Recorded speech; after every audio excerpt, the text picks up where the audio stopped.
جو بغیر حساب جنت میں جائیں، ان کا کوئی حساب نہیں ہوگا، اللہ اپنے کرم سے انہیں یوں ہی جنت عطا فرمائے۔ صحابہ نے عرض کی یا رسول اللہ صلی اللہ علیہ وسلم وہ کون ہیں؟ تو آقا کریم نے شرف میں کانو لا یکتوون، یہ وہ لوگ ہیں جو اپنے جسم پہ داغ نہیں لگاتے، مخصوص نشان جسم پہ لگا لیتے ہیں، یہ فلاں بزرگ کی نشانی ہے، یہ فلاں جو ہے وہ شہید کی نشانی ہے۔ اللہ نے جب تمہیں سالم الاعضاء پیدا کیا ہے تو اپنے بدن کو تم کیوں نشانی، اس نے ساری نشانیاں لگائی ہیں، اس کی نشانیاں اتنی پکی ہیں کہ اس نشانیوں میں فرق بھی نہیں لگتا نا۔ یہ تمہارے انگوٹھے کی نشانی ہے، 6 ارب انسانوں کو لے آؤ اور نشان انگوٹھا لے آؤ، کسی ایک کا بھی نہیں ملے گا، یہ نشانی بھی تمہارے رب نے لگائی ہے۔ جیسی صورت تمہاری ہے ایسی صورت کسی اور کی نہیں بنائی، تمہیں منفرد بنایا اس میں، پوری کائنات میں سارے لوگ تمہارے جیسے ہیں لیکن تم پھر بھی الگ دکھائی دیتے ہو، سب کی 2 آنکھیں، سب کا ناک، سب کے ہونٹ، سب کا رنگ ملتا جلتا، لیکن سب کی شکلیں الگ ہیں، یہ زید ہے، یہ بکر ہے، یہ عمر ہے، یہ آس ہے، یہ فلاں ہے۔ دوسرے وہ ولا یسترقون، اور وہ رکیہ نہیں کرتے، یہ چھو منتر جادو ٹونا ہر وقت عاملوں کے پاس بھاگے پھرتے ہیں، اور وہ انہیں جو ہے وہ غلط سلط ٹوٹ کے ٹونے بتاتے ہیں اور وہ کرتے رہتے ہیں۔ عجیب لوگوں کے نفسیات ہوتے ہیں، صبح سے لے کر شام تک اسی چکر میں رہتے ہیں اور پھر ساری زندگی ان توہمات سے نکل ہی نہیں پاتے۔ اللہ نے تمہیں پیسے دیے ہیں، نئی گاڑی تم نے خریدی ہے، چھوٹے بچے کا جوتا کیوں باندھ دیا آگے تم نے؟ جوتا باندھنے سے اگر یہ ایکسیڈنٹ سے، حادثے سے گاڑی بچ سکتی ہوتی ہے تو پھر پاکستان کے جتنے PIA کے جہاز ہیں سب پر باندھ دینا چاہیے، سب پہ جوتے لٹکے ہوئے ہوں۔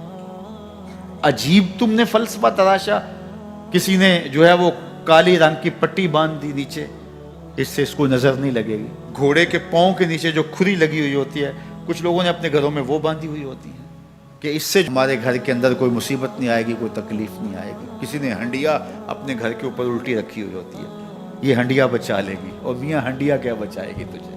اللہ کے قہر سے کچھ نہیں بچا سکتا۔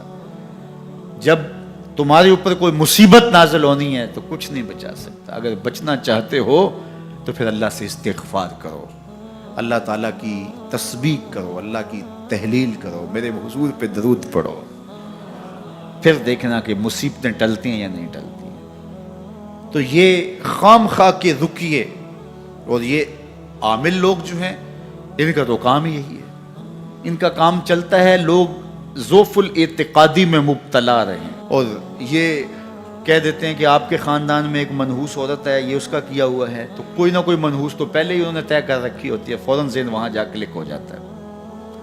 اس کا نون سے نام شروع ہوتا ہے، اس کا کاف سے نام شروع ہوتا ہے، اس کا جیم سے نام شروع ہوتا ہے، تو پورے خاندان میں کسی کا نام کاف نون یا جیم سے تو شروع ہوتا ہی ہوگا، یا دوستوں میں، تو فوراً ذہن جو ہے ادھر منتقل ہو گیا۔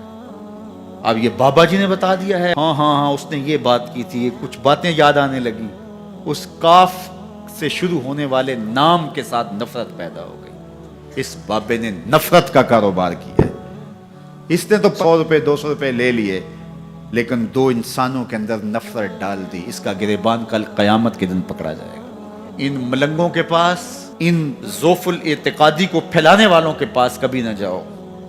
تمہیں مصیبت پڑی ہے، تمہیں لگ رہا ہے کہ شاید میرے اوپر جادو ہے، تو پڑھو نا سورہ بقرہ،